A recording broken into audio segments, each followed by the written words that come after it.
Did you walk to work today? I sure did. Well, I hope you don't walk back because it's probably going to be raining. Well, I have a raincoat, and I have some rain pants. Oh, Lord. I have an umbrella. Dr. Pruitt, you was amazing. I appreciate you saying that, but it's easy to walk to work every day. It gives me about 20 minutes of solitude. Uh-huh. And for some reason, these last 2 or 3 or 4 years, or maybe more, it's made me so aware of creation. That is, trees and how beautiful they are and how magnificent they are. Uh-huh. I'm in awe of it. I mean, and I'll decide this one tree is the best tree I've ever seen. Oh, boy. And then next week I'll notice another one. I say, where did you come from and how did you get that tall? But they've been there half my life, and I have begun to notice them more. Mm-hmm. And so this time is, sometimes I find myself talking out loud to the Lord. Mm-hmm. Almost every single morning, I just say, thank you for letting me wake up. I do too, Dr. Pruitt. And I say, thank you for Linda Yes. being my wife. Yeah. As you were, Sergeant. Carry on. Carry on, carry on. It doesn't matter what I say, he's gonna have a comeback. Well, when I was a kid, I knew I wanted to be a doctor, so I might have already been doctoring on you when I was a kid. Might have been. Take it after Dr. Pruitt. I said, well, my general practitioner took care of a place. And he said, who was that? And I said, Dr. Charles Pruitt III. I said, he's about 100 years old, but he knows, all about, things on the skin. And so he knew what it was when he saw it. How long you been 100 practicing? years? No. I've been practicing for 50 years plus 2 weeks. That's how long he's been my doctor. Wow. This fella here, when he was a little boy, he took me with him, and I was a much smaller little boy, and we ran away from home. We've been friends ever since. And I stepped in one step, and I yelled, Grace, this is Dr. Pruitt. I'm in your house. And you yelled back, I don't have a bra on. And I yelled back, I'm not here to check to see if you have a bra on. I'm here to take you to the hospital. I said, well, if I die, I won't know about it. I'll be in search. So That's it's a better good than point. You sure it's this wheel? The back one? Well, On see, the passenger side? you know what? That one does just like when patients go to the doctor sick. There ain't nothing wrong with them when they get there.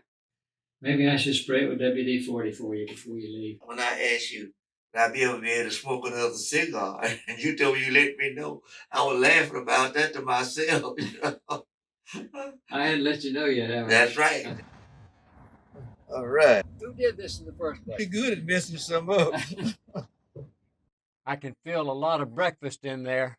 I ate a good one too. Yeah, you did. I really did. This is one of the heads of the bicep muscle attaches down here. You must have been.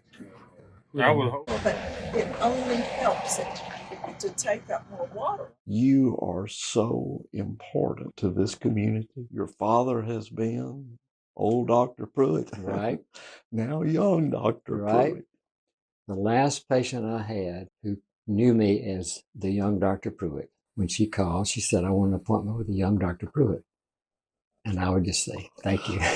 You remember that time, what did Randall have at the hamburger house one Saturday morning? He had burnt his leg. Yeah, and I had to take him out to the bed of my pickup truck and let him lie down in the back and let me Doctor. doctor it. You was going to do it in the... I would have put him on the table in there, but He said he ain't going to do that in the business. It makes me feel good when I look up and see the white suit coming down the hall. Do you remember Star Trek? Movie Star Trek? yeah, I remember that. Okay. He said, you are my friend. You always have been. You always will be. Well, thank you for letting my daughter Jenny have this experience. I really enjoy it too. And she thinks my life is worth recording something about. I can't imagine why. There's a quiet kind of rhythm to my father's life, a ritual, a reverence. My father, Dr. Charles Pruitt III, has been walking the streets of the town he was born in, Magee, Mississippi, for 80 years now.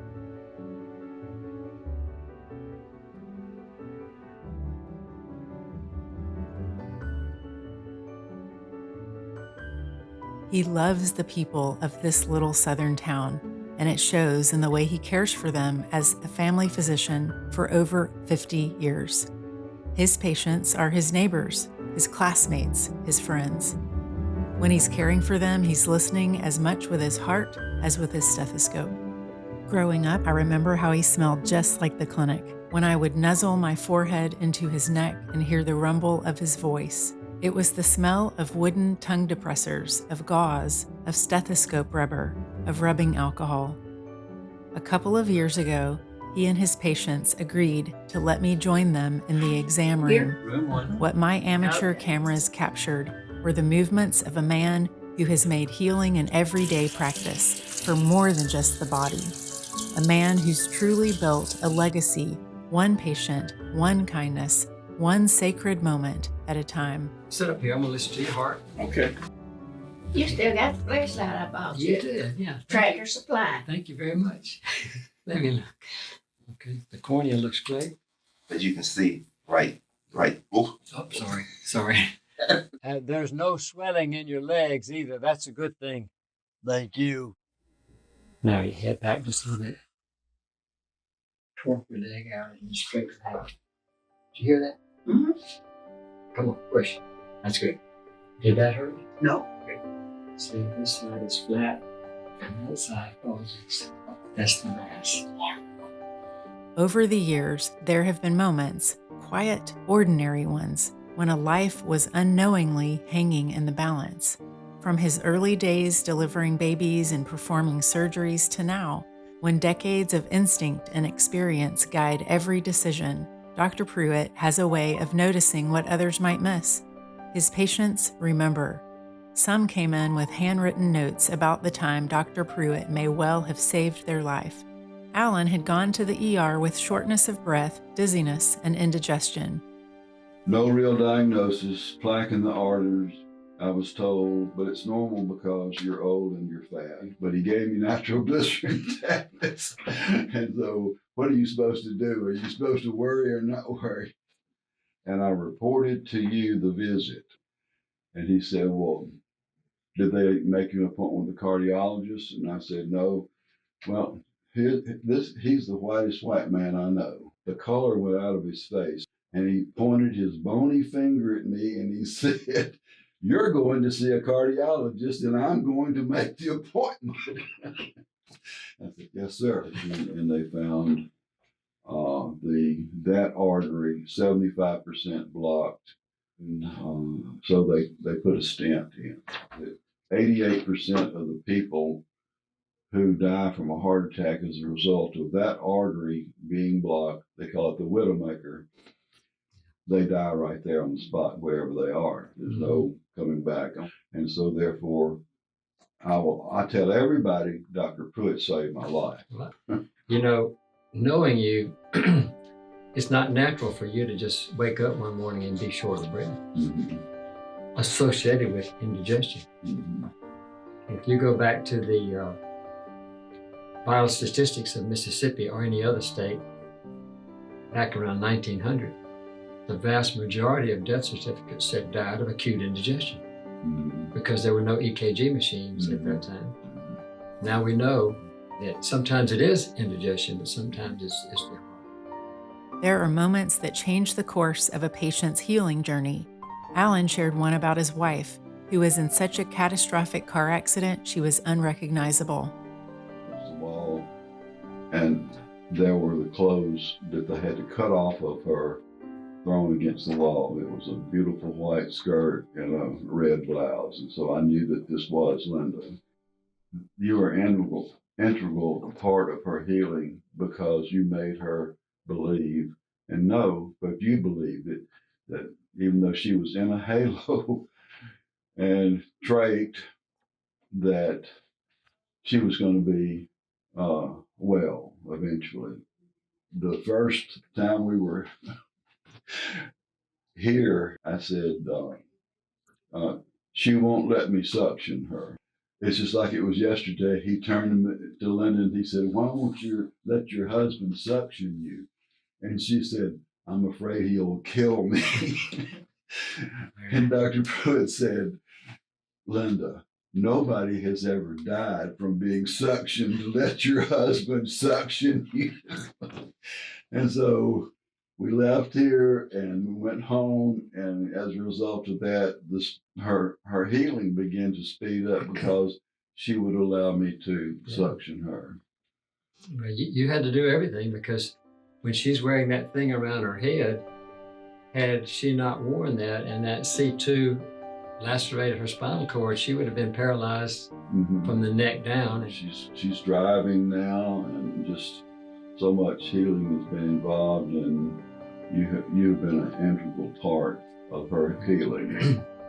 It's a miracle that she lived through the wreck in the first place. Joe wasn't going to see the doctor, but thanks to his daughter and brother's insistence, he ended up in Dr. Pruitt's office just in time to catch something serious. We basically just stormed in. Well, I'm glad you did. I'm glad you stormed in, because that's what you're supposed to do when something this critical is happening to you. And I think between your brother and your daughter, I think we agreed on the place. And you didn't say no. You just said you could go later, but not now. You're not the first patient I've had to just keep saying, you're going to have to go now. You have to go now. And I kept saying it. And I would emphasize it with saying that what you had was a transient ischemic attack, which was mild. Right. In about 25% of the cases, a mild one like you have, within the next 24 hours, will have a massive stroke. Mm-hmm. So I would keep telling you those numbers and say what could happen. You finally agreed. If I wouldn't have went up there that day, I'd just hate to think of what would have happened or could have happened. He did tell me his mind was definitely in the top 10 worst he'd ever saw. After 7 grueling months in 5 different hospitals battling COVID, Clyde, an 82nd Airborne veteran, was sent to a nursing home and only receiving care to keep him comfortable in his final days. But Dr. Pruitt knew he had more fight in him. Do you remember getting COVID and having to go in the hospital? I really don't remember none of the hospital. By the time I saw you, you'd been transferred to the nursing home, and they assigned you to another doctor. And I was making rounds one month, and I saw your name. And I stood by your bed, and I said, Clyde, what are you doing here? And I saw your lips move. I couldn't hear them at all. So I finally got my ear right just an inch from your lips. And I said, what did you say?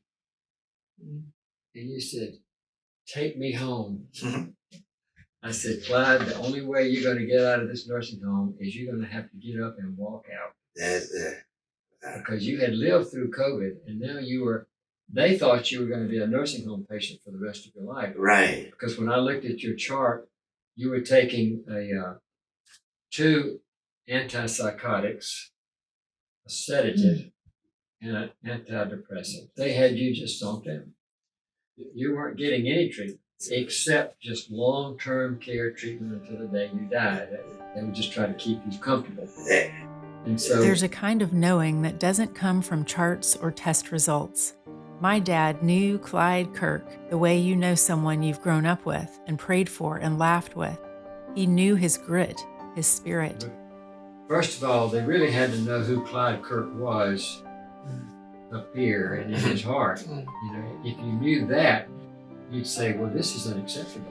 You know, Airborne can do anything. That's right. And what you were facing at that moment was nearly impossible. That's right. But you told me Airborne just takes a little longer to do the impossible. We can do anything, but it takes a little longer to do the impossible. When I went and saw that you were getting, I began decreasing the dosages gradually, and you began to wake up a little bit. And so then I ordered physical therapy because I found out your left hand, you couldn't do anything with it. I came out the next month to see you, and you had not made much progress. So I went straight to the physical therapy room, and I said, Mr. Kirk tells me that he's not getting any better because you're not doing what you're supposed to. And they said, Dr. Pruitt, he complains the whole time. I went back to your room, and you said, Doctor, I'm airborne. We always complain. And so I said, I'm going to go back and tell him that he's airborne, but he wants you to continue to do it and do more of it. And just let him complain. And so, lo and behold, they did. When you walked out with some assistance, Right. you had this big belt behind you, around you, and somebody held it. Somebody had to hold me up at all the time. And now look, wait a minute now. I don't want you to hurt me. That's strong. That's good. Okay. That's amazing. Look at that. Yeah. We couldn't even come close to that. That's amazing. Well, I'm glad that you were strong enough inside your heart, and this subconscious determination, even when you were totally out of it.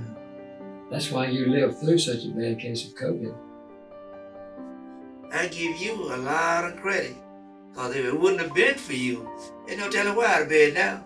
Probably might be up that cemetery somewhere. It's possible. This one's about a boy who thought it was the end, and the man who told him it wasn't. I'll never forget the time you called me. I never met Parker, I don't think.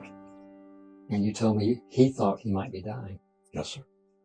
Parker has related to me that in 2 instances, he felt really close to dying. I distinctly remember you went into the bedroom where Parker was laying on the bed, and you sat down on the floor. I felt like it would relax him a whole bunch if I just sat on the carpet and we had a normal conversation. After that conversation of about 15 minutes, you touched him, you listened to him, you moved his legs, those kind of things. And when you got through, you said, Parker, I think you're fine. I think you're going to be okay. And he was hurting. He hurt every day, those kind of things. But you changed the outlook on everything. And it was so important. Well, I knew he wasn't dying at that time, but I knew what his diagnosis was. Right. And I knew that it could have gone south at any time. Right.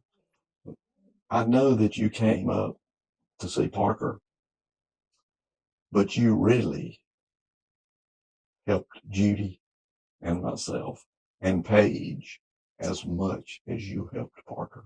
Okay. Your willingness to do it and your presence there meant everything in the world to my family. It's been an amazing thing to me to watch Parker, who I always got so much bad news at the beginning of his illness. To see him now. He's looking forward to his senior year. Wonderful. And I'm glad to see you bought him a suit. It did a lot for getting him upbeat for the game. And he rode on the bus with all the other team. With all of the team. It was a great experience. After collapsing on the baseball field and receiving CPR, Coach Smith was sent home from the ER with instructions to just take it easy. But something didn't sit right, so he came to see Dr. Pruitt the next day. And they told me this, well, just go home and you'll be okay. That was Thursday. That was Thursday. Well, it's not normal for a guy like you to drop down on one knee and then pass out and wake up counting from 20 backwards. That Friday I came to see you. I remember that. I remember it's a Friday because I called the heart surgeon. Right. I skipped the cardiologist after I saw my report and I listened to that heart murmur. And he said, well, he could come in on Monday. And I said, I'm real worried about him now. If something happened over the weekend, he said, well, just have him come up right now. And he come right now. And I think I remember telling you got to go right now. Yeah. And he did surgery on Saturday. They came out of there high-fiving each other and, congratulating each other. And it was just a miracle. It was just God doing what he did. It was, because you had an extraordinary problem in your chest with your heart, your aorta, even into the carotid arteries a little bit. It's supposed to be just a routine surgery. They got in there and they did what it was supposed to do. When they was closing me up, they couldn't stop me from bleeding. Then I had a stroke and I had seizures and Coach Smith coded on the operating table.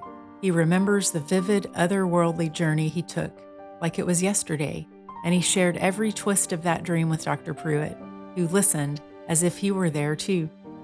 And it's still just as vivid as I was there yesterday. I can see, I can remember that better than I can remember where I put my toothbrush in. Right. You know, that is the most detailed dream I think I've ever heard of. Oh yeah. I told the Lord, I said, somebody got to go back there down there and tell these people, show these people things are just out of whack. Somebody need to go back down there. He said, well, why don't you go back down there? And they woke me up and it was like a banquet. You know, they all just jumped up and started screaming. He made it. He made it. Right. That was really something. You're really something. Because you're the one who said. You know, when I heard what I heard in your chest and then heard this up here, it just scared me. I was afraid that doctor wasn't going to take you on that Friday afternoon, and I was afraid something would happen to you by Monday. It was a tough time, but I'm missing great people. I really thank the Lord for it. It looks like things just fell into line at the right time when you needed this person or that person or whatever. Yeah. It's amazing. And I think for a purpose too, because you're one of the extraordinary people that I know of who likes to work with troubled teenagers. I mean, I'd like to ship them all to France. Yeah. I remember you were telling me one time about what you say when they're kind of angry and they want to talk back to teachers and stuff like that. Have I become your enemy because I tell you the truth? Right, that's what you would tell me. But the way you say it, they can tell that it's coming from your heart and you mean well. You mean to help them do better in their lives. I really do. It's amazing. Yeah. I could never do what you're doing with teenagers. I can never do what you do with people. Well, I'm glad you got your job and I got mine then because you do your. I guess we were destined. Yeah. Dr. Pruitt found a knot in Donald's neck and knew something wasn't right. Donald thought he might just come back in a couple weeks. And Dr. Pruitt said, no, we're getting this checked today. So he sat down on the mat with me and called the oncologist in Jackson. I want him seen this afternoon or first thing in the morning. And she said, we don't have any openings till Thursday. And he said, put the doctor on the phone. So she said, tell him to be here at 8 in the morning. He checked me. He said, we got a problem. You need to go to MD Anderson. You have wanted me to come back by here and tell you what he said. And so I came back on my way home and you had called MD Anderson that morning before I got the results. And he said, I worried about it all night. I decided last night you're going to MD. And then my doctor, my oncologist saw me and he said, we got to do surgery. I said, you're kind of scaring me moving so fast. He said, we got to move real fast. He said, we've got a window of opportunity. If we're in that window, I'm going to save you. And I was within my window. You know, you get to be friends with your doctor. I'm out there every few weeks.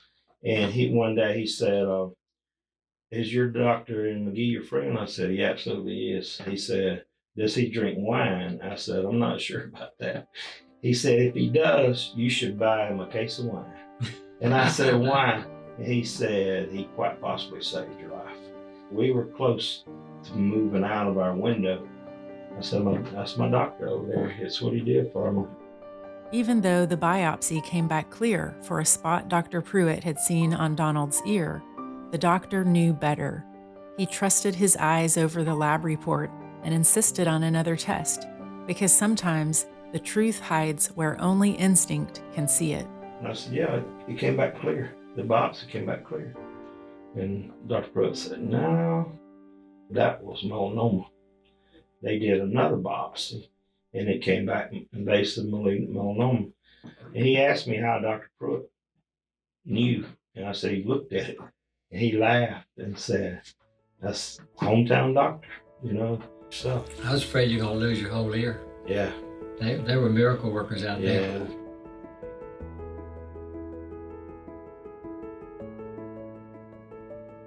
Sometimes healing takes a village, and sometimes it looks like a small town parade during a pandemic.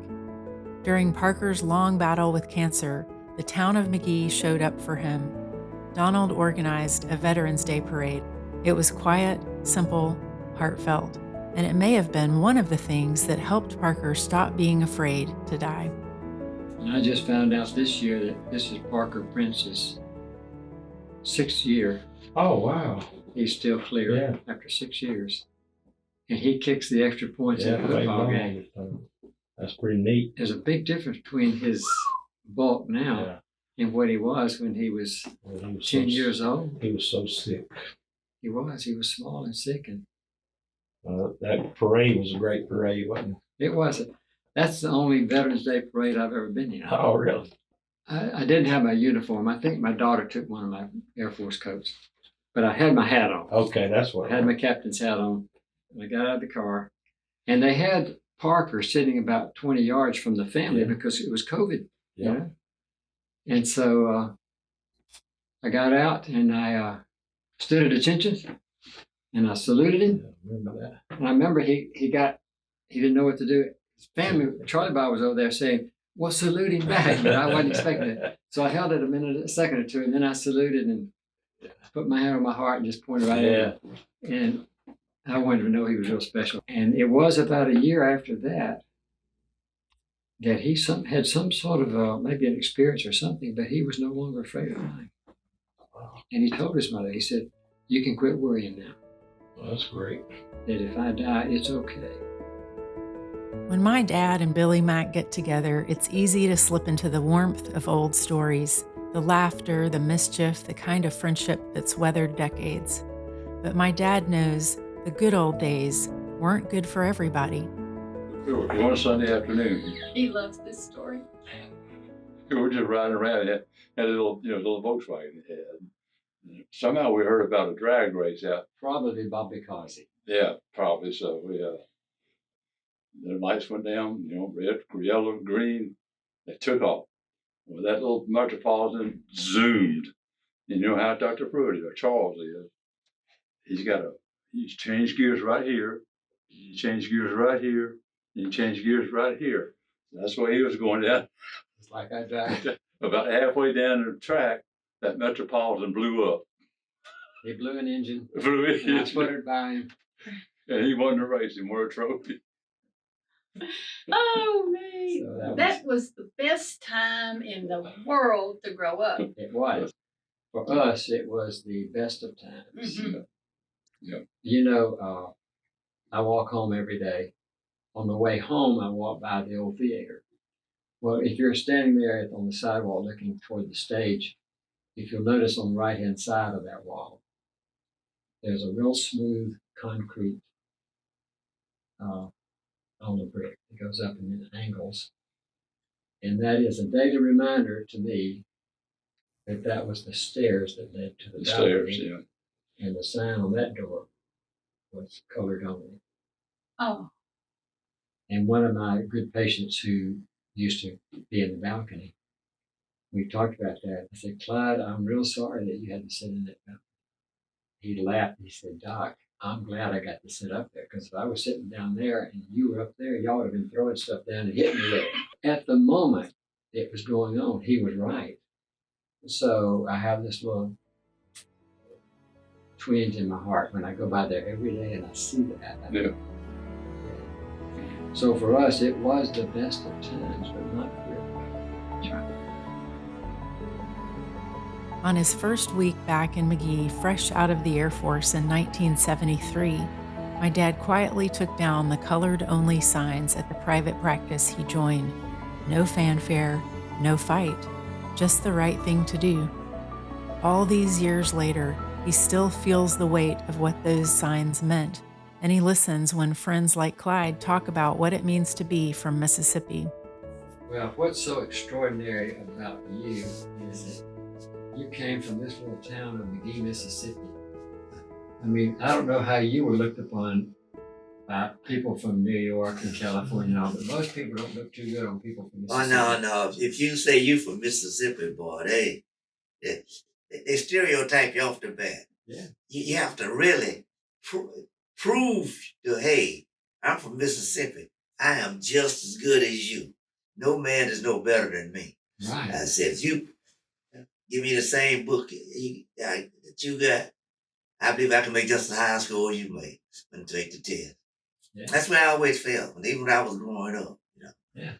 Yeah. Well, that's what's different about you. Is Yeah. you had this belief in yourself that you could just do. And, you know, I respect people who do what you did more than I do any major league baseball player or football player or basketball, these people that are famous and rich. I mean, it's people like you we still have a free nation and we get to speak English instead of German or Chinese or some other language because of that. You are the real most famous people in the world. The rest of the world just doesn't know it. Yeah, you know how we were little boys, we we was always competitive. Even in high school, we would compete against each other, And I just always want to be.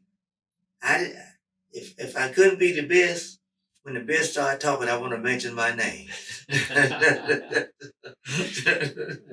Anyway, you have got these sayings that you say. The nation appreciates what you did. They may not tell you that. Doc, I appreciate you. I tell you, I appreciate you. Most folks come in for a checkup and end up talking about cornbread dressing recipes, the pin oak the boys ran over, tough relationships, hiking trails, house calls, how to wring a chicken's neck, how to conserve chewing tobacco, the full gamut of country life. Because a visit with Dr. Pruitt is about so much more than doctoring. With my daddy, healing happens in the stories, not just the symptoms. His real medicine is in the relationship. He wasn't there to take care of you. No. That's okay. That's okay. We forgive him for that. Yeah, we do. I wanted to wring his neck. I want him skinny. Right, skinny. I wanted to. Have you ever seen somebody wring a chicken's neck? I have. My mama. My grandmother, who was her great-grandmother, lived on a farm, chickens and cows and pigs. And I don't remember how tall I was, about this tall maybe, and I saw her go out in the chicken yard. And she picked out the chicken she wanted for dinner. Yeah. She scooped it up. She grabbed it by the neck. Now, in her, she was a strong woman. The neck separated from the body. She pulled the head off. I can remember Mom. She would grab it and she'd go about 5 times around and she'd throw it on the ground. She broke the neck. She broke the neck, and that poor old chicken would cry and holler and flout. And I'd cry and holler, and Mama would say, "Go in the house, go in the house." Are you making the dressing? I sure am. Are you going to Turkey dressing and the ham, and cooking butter beans, English peas, and sweet potatoes? No. Macaroni and cheese? No. Just the Turnip vegetables. greens. Collard greens. Turnip greens. Okay, got it. All right, well. And the rest of them supposed to be bringing something. Are you going to make your dressing moist or gummy? Mine's just right. Oh, okay, good. My daughter gets the biggest kick out of talking to you because last time she was over here, he said, your daddy's kind of gets obsessed with and I just laughed because I thought, that sounds about right. When you've gone through a near-death experience, it makes you want to really do the right things and be really good at your health. And so that's why you became obsessed. You have just the right amount of obsession. You get obsessed with something that's right, that's good for you, and you do that. I mean, that's why I don't worry about you doing what they call it, the North Rim, even though rim to rim, if you do it in the winter, they tell you that if you turn up missing, they won't look for you until the spring. I guess I need me a job. That would be good for you. If you had a right kind of job, part-time, work when you wanted to. If I could maybe just sit with somebody, but I don't want to cook. I don't want to cook, but I do everything else. I clean and wash. Then I need to write your name down because every once in a while we're looking for a sitter. Okay. I'll do that. Yeah. I'm going to write your name down because you would be a very good one for that. You know, I don't mind cleaning. I just don't like cooking. Well, I prefer to do the cooking instead of the cleaning. Do you need anything besides the red man chewing tobacco? No, sir. I want to tell you something. Now, I don't like to do this and us talking friendly and everything. But Jamie will come down here a lot of time when he starts to leave. He'll say, Daddy, I'm going to pour you a cup full of tobacco and put it here on the table for you. Later, you can chew some. Well, I'll chew a little bit alone, put it on a glass, then chew some more later. Well, I've learned to kind of do that to cut down my tobacco bill is $100 a month.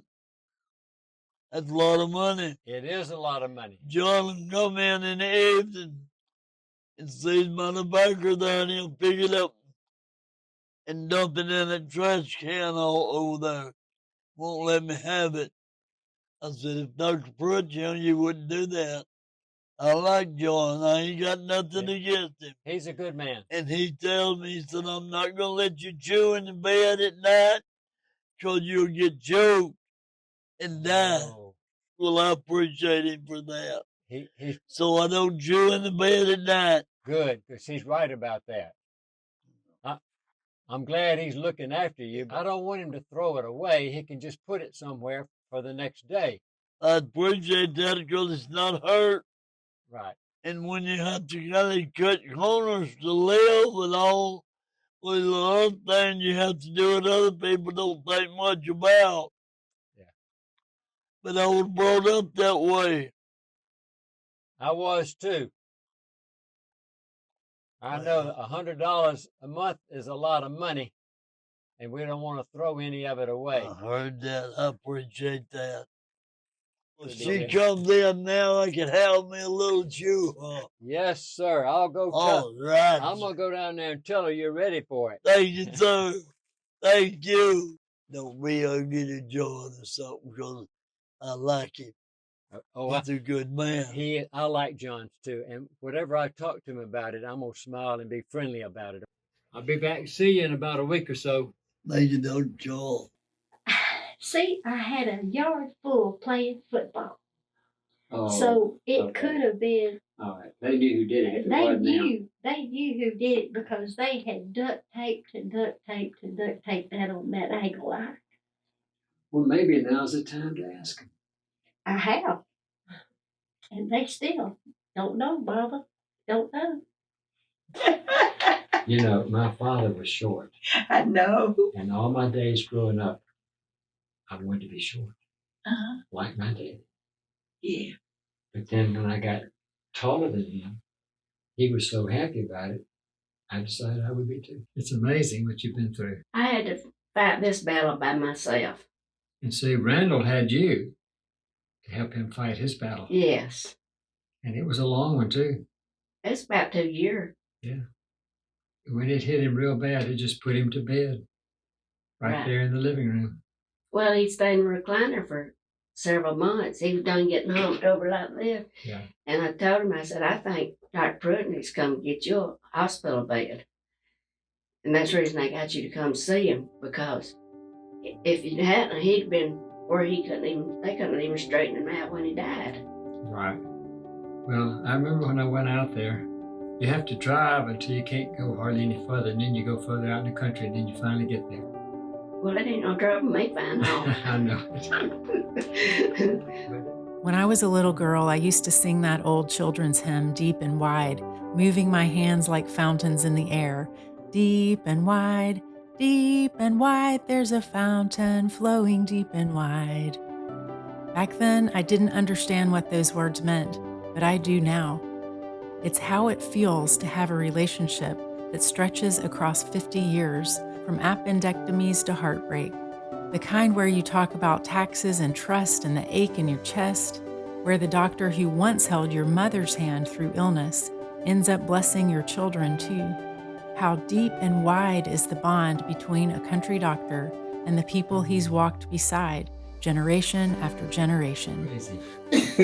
Yes, I do. You're always real uplifting when I see you. You're always, the smile that you have right now is just beautiful. And it's like this is something inside you that just comes out when you're around people. It's amazing. But you remember when I was sick one time, Dr. Pruitt? I remember. I was so down with it. You were, but that's because you were so sick. Yeah, But you pulled out of it. I did, Dr. Pruitt, and I'm so happy. Well, I was trying to remember how it was 50 years ago when I saw you. Well, you and your daddy did the surgery on me for appendicitis. Appendectomy. Yeah. And that's when I first used you, and I've been using you ever since. We grew up together. That's right. 50 You were years of young it. and I was young. When I came back from the Air Force 50 years ago last month, I needed a CPA to do my income tax stuff. The older man in Jackson called Shaw Sistrom. He said, there's a guy in Magee called Charles Prince. And I said, oh, you mean Charlie Bob? Is it okay that I call you that every once in a while? Yes, it is, very much so. So he told me, so when I let you do it, you're just like him, just straight as an arrow. We are just like you in this sense. All that we have before the public is credibility. True that. I guess the most precious part of our relationship is that I've been able to discuss things with you that I have never been able to discuss with anybody. And you would hear me and you would offer the soundest wisdom to get rid of the knots in my stomach, the ache in my heart, and just have a quality of life that I would have never had without your being in my life. And I absolutely love you for it. You know, you've always been a real good man, too, a good friend, a good man, and you raised a good family, too. I appreciate that. I know Charlotte real good, and she's just... It means a lot coming from you. It was a while though that back when I was younger that I'm ashamed of, and I don't even like to think back over it. Don't think about that. Let's think about the times. But I did my best to straighten myself out. And you did a great job of it, too. Thank you, sir. You did good. You've had a good life, and your family loves you. I talked to them about you, and they just think the world of you and love you with all their hearts. And your daddy, I thought the world of him. Yep. He was a good man. He was, and he talked highly of you, too. We got a lot of good memories together. Yes, sir. That I'm proud of. Me, too. Dr. Charles, the good Lord has blessed me and I'm doing fine. Yes, and I'm just looking forward one day to meet my wife right up yonder with Paul and Silas. You'll meet them soon enough. Just be patient. It'll be okay. Well, I'm living for that goal. My dad's patients included his own parents. When his father had a heart attack, he stayed with him through the night, finger on his pulse. I had been here 6 months when he had his first heart attack. Wow. Was he your patient at that time? He was. Well, Dr. Herring... I remember him. They called Dr. Herring over there first because one of our good orderlies, Joe, had come home and found his woman was in the trailer with another man. So he called the man out and said, I'm going to get my pistol and you better not be here. So Joe did go get his pistol, and it was like a gunfight, and the other guy outdrew him and killed him. Really? He had a good orderly, and so my father felt like if he could get the bullet out and then do the, ballistics with the gun, they would have him easily convicted. Right. But in looking for a .22 bullet somewhere in 180 to 90 pounds of flesh. It's hard to find. He worked at it for 2 or 3 hours and had a heart attack from working that hard at it. So Dr. Herring called me and said, come over here. Something's wrong with your dad. I got over there. My father was sitting on the floor, leaning against the wall, with Coca-Cola in his hand, and was just wet with sweat from the heart attack. So we got him to a stretcher and got him into the bed and did an EKG, and sure enough, it was an inferior heart attack. If you got to have one, that's the best one to have. It's least likely to kill you. Yeah. But it's one more likely to put you into a cardiac arrhythmia. And in those days, we only had one monitor in the hospital, and it stayed in the emergency room. So that first night, I stayed with him, and so he could sleep, I kept my finger on the pulse of his wrist, so I would feel that arrhythmia when it happened. It never happened. When his mother decided it was time to stop her medicine, he listened. He made space for her to go on her terms, with the same steady presence he's given so many. And my mom decided it was time for her herself. She said, I'm stopping my medicine. It's keeping me alive. Mm-hmm. And she did. Mm-hmm. It was in October. And I said, well, okay, but would you like to have one more Thanksgiving and one more Christmas? She thought for half a minute. She said, yeah, I'll get over it. So we had Thanksgiving in November. And then she got a lot worse with her heart failure. And so she said, put me in the hospital and give me a tune-up. So I got her out of the hospital about 3 days prior to Christmas, and much better, a lot less fluid, breathing better. And she wanted Linda to take her out in the front yard. She wanted to look around the place. And I thought, oh no, she's going to undo what I did. But they had a good time. She walked around the yard and thoroughly enjoyed it and came back in the house. It was more short of breath, but we managed to get through Christmas. On Christmas morning, she called me to her bedroom downstairs and says, do you remember our agreement? I said, yes. She said, it's after Christmas, isn't it? I said, yeah. And then I said, you know I don't like this, don't you? And she said, I know, but you agreed. And I said, okay.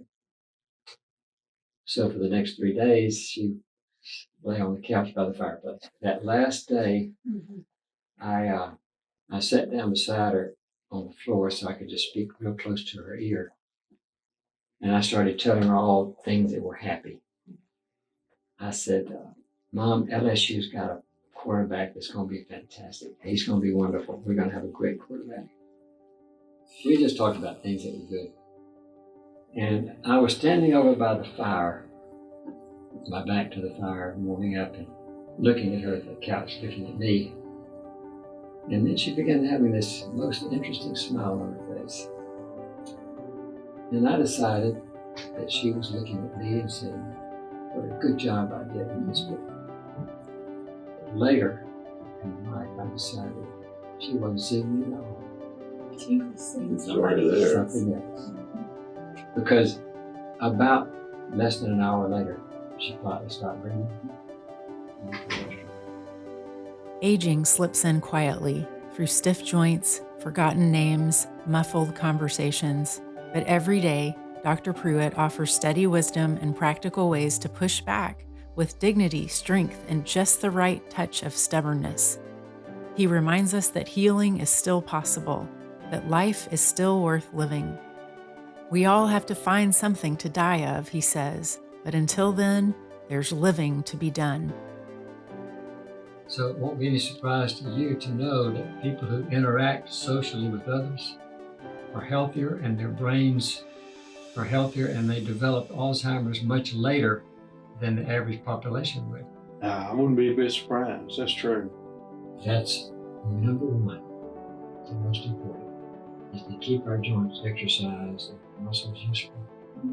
Keep them doing things as much as we can. And you do that, you're active. You get up in the morning and you're glad to be alive, and you want to make the most of it. Yeah, I get up early, Dr. Pruitt. Now that's exactly how I do it. I get up at either 4:30 or 5, and I like to go to bed around 8. And then when I wake up, I'm awake, and I'm glad to get up and go. I'm ready to get moving. Me too. But with almost any kind of damage in the human body, if we use it more and more, like with therapy, it gets better. You may never get back to normal, but it'll get better. Well, what about my thinking? Is it gonna get better? Well, they show that if we exercise our brain enough, it actually. Well, tell me, I play them puzzles on the phone. Is that good for my brain or not? That is good for your brain. And what surprised me was when we found out that using your muscles is good for your brain. Well, let's just say you do some little bicep stuff. Mm-hmm. Okay, your brain is having to work a little bit extra to tell these muscles to do that, and you have to count how many you're going to do, and you have to begin to experience the effect that, oh, it's getting kind of tired, I'll quit, move down the arm. All of that is your brain functioning to tell your body what to do. And So the more you you make it, active. keep it active. That's why people who are hard of hearing and don't get aids to help it might lose some of their brain cells because they're no longer being stimulated as much as they were. The more he hears, the more his brain is processing that information and dispersing it to where it needs to go to, maybe a memory or a response or an idea. If you take these people with no smell and you have them at least twice a day smell 3 different things that smell good, it reverses the loss of smell. Really? They start getting it back. It's like a muscle exercise to increase the strength in your legs or arms. If you exercise it, if you exercise the smeller, it looks like some of them can be ill.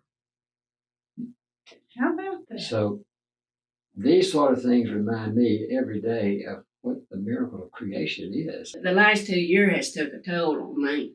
It has. It'll take just as long to come out of it, but you can come out of it. You'll be back to where you were had you not been sick at this age in life. We all deteriorate just a little bit when we get to a certain age. You know, that's what I think about. We build up to a certain age, and then that starts going back. That cycle starts going down slower and slower. It does. But we fight it. Don't give in to it. I don't. That's why you're still here. If I did, I'd be dead because I turn to God and start praying for Him to help me when I get where I don't know what else to do. That's what you're supposed to do. Sometimes it doesn't hurt to pray even when you know what to do. Well, He can help you along, can't He? Help you through it. Who's going to take care of your burial in the front yard there with my Randall? That's what I'm working on. You need to make sure your family knows to do that. At least 95% of the people who fall in the middle of the night is either going to the toilet or coming back from the toilet. So that's why you want to always be careful when you go to the bathroom. It's a dangerous place. The floors are hard. The ceramic things are hard. We have to maintain a blood pressure that's good for your heart and your kidneys and your brain, but not enough to put you down on the floor with a broken hip. Because a lot of people our age, if they get a broken hip, That's it. they never get up again. So your body is bringing blood down here. Good, but it's not getting it back as good as it might because our veins get a little bit less competent at doing that, so we have fluid. And if you're going on a long distance drive or a ride somewhere, if you just do your legs back and forth like this on your toes, on your heels, occasionally, that's what pumps the blood back to the heart. Okay. The heart gets the blood to where it's going, but the heart doesn't make it come back. The muscles. If you were to just sit down and you stand up, you sit back down. Stand up, sit back down 2 or 3 or 4 times. That'll help. Every morning, maybe every evening. That'll help strengthen these muscles around your knees. And then when you go to your sister's house, one day you start saying, those steps weren't so bad as they used to be. Well, the reason I asked you, I can sit there at the chair and think of something I got to go do, get up and go do it and forget what I went for. Is that normal? We all do that some. That's okay.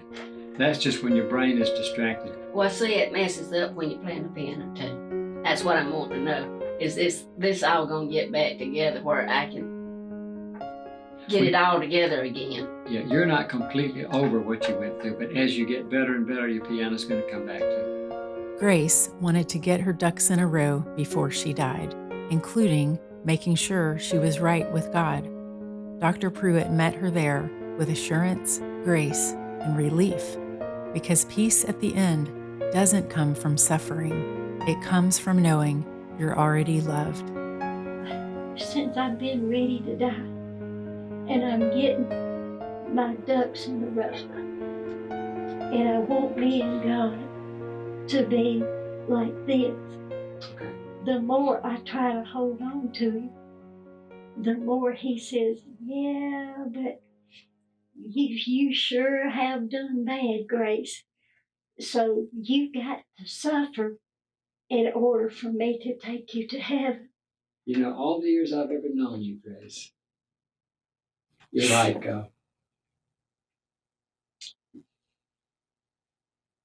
there's a song in my church yesterday, special. What?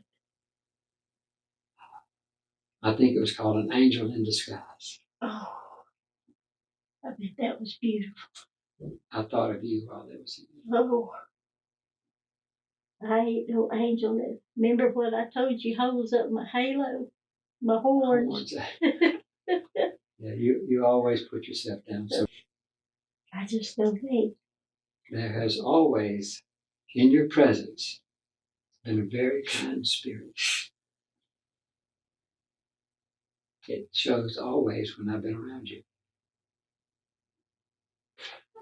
Dr. Pruitt, how many times have I tried to kill myself? How many? True. I don't keep count. There is no sin that's not forgivable, Not even that. especially that. Because when somebody does that, they're suffering so much. I am so ashamed of doing that. It's okay. You're still here. You're still alive. Yeah. I want you to stop listening to that voice, because I'm not certain the voice you're listening to is God speaking to you. Psalms 100, where it says, "For the Lord is good, his steadfast love endureth forever." Endure forever. It never stops loving, ever. Through this. Through that, through cursing, through being angry, through no matter what you said or did, he still loves you. Look at how you loved those two boys when they were calling you bad names. I love them too. And imagine how much you love them, and the Lord loves you more than that. I hadn't really thought about it. You should think about that. And now you don't have to suffer to atone for any sins that you may have felt that you committed. This is not because you sinned in the past. This is because you were born into life, and we have to develop something to die of someday. And I don't know what mine's going to be, but it's going to be something. He's already okay. It's already. He's been okay. You're forgiven. You're loved. And I ain't got hurt. No. You don't have to turn anymore. It's okay to take pain medicines. He made those available for us to discover, to use. He's thinking, Grace, dear Lord, what have I got to do to open your eyes? I got to come and have a session with you. I was hoping that we could let the Lord speak to you in various ways, maybe one through me somehow. He did, and now I'm going to take a pain pill when I get home. Thank you.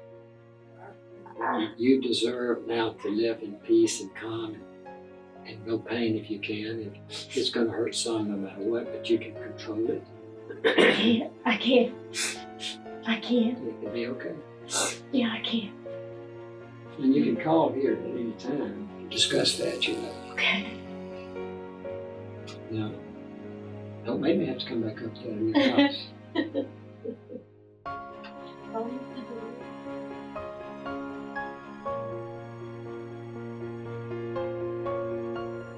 What do you say to someone who's dying when it is time to go gently into that good night? Dr. Pruitt says, You sit close, you tell the truth, you tell the stories that remind them they're not alone. He gives his patients what we all want at the end: a hand to hold, a heart that does not flinch, and a blessing that sounds like home. I never thought, this sounds odd, I never thought the thought of dying would be scary. But it's from the time that I take the last breath till I see Mom, what's going to happen? Will I be alone? Will I know I'm at the funeral home? No, ma'am, you're going to be somewhere else. This body that you call Grace, Yeah. that body will be at the funeral home, but Grace, I will be here. you won't be there. You won't be there in the first 4 seconds. You think that's how long it takes? You remember the lady I told you about last time? I do. I was walking by her door in the hospital when I saw her head flop back on the pillow and her eyes roll back in her head. And I went in immediately and checked her pulse and listened for respiration. There was none. So I immediately ran down the hall and got the cart with the defibrillator on it and called the nurses. And it was less than 4 minutes. I waited for her to wake up. And she looked at me. And her first words were, "Don't ever do that again." And I said to her, "We were about to pronounce you dead and call the funeral home." And she said, "I was in the most wonderful place she had ever been in her life." And she didn't want to leave that place. She couldn't give any details, but it was beautiful. When that time does come, will I be alone? Will I know what's happening? Will I feel me leave my body? Or will I fight to hold on? Or I got so many questions and none of them make no sense. I do know that if you want to fight to hang on, you can. I have seen that. At some point, you will choose to let go.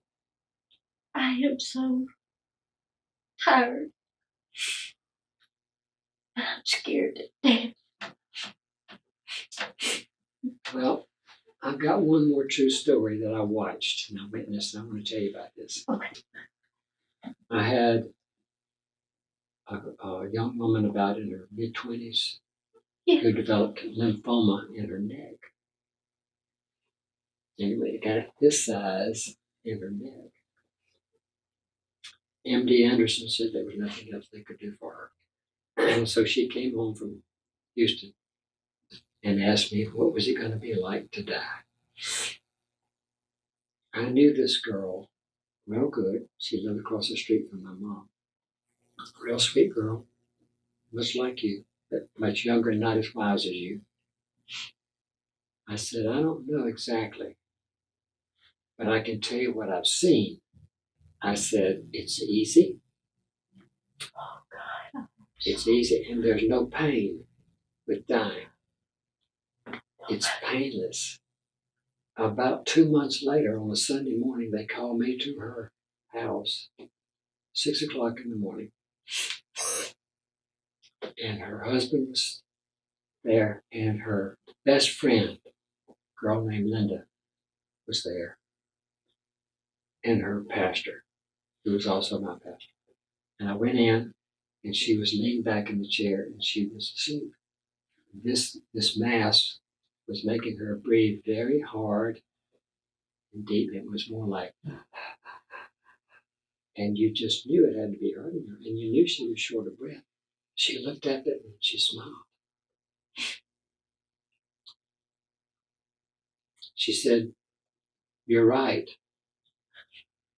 She said, "I'm not hurting." Oh, thank God. I'm not short of breath. But now listen to this part. Okay. She reached and she touched the arm of the chair and patted it like that and looked at it. And she looked up at me and she said, Jesus was just here. But I don't see him right now. She did see him.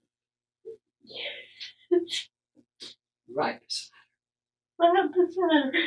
She wasn't alone. She wasn't alone. I don't want to be alone. And then she started saying something. We couldn't understand it at first. But when she got to the part that said, lead us not into temptation, but deliver us from evil, we knew she was saying the Lord's Prayer. Oh, my stars. So somebody grabbed her hand. Then the other person put their hand. I put mine.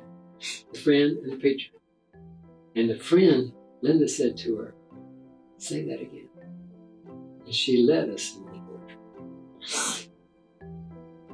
Oh. And she was squeezing so hard. She was fighting. And her friend said, it's okay to let go. And she let go. And she was gone. And didn't take another. Oh. That's what I want. And no more things. Oh, you won't feel bad. You're going to leave that behind. Buddy, you're going to be left behind. That's right. And you just keep saying that to Buddy. Because when that time comes, you're going to say, you're right. Is there anything I can do for you now, at this moment? No, other than saying amen. Okay. I'll say amen. Thank you. Is there anything I can do for you right now, this morning? Right now, I can't think of anything except any prayers remember me.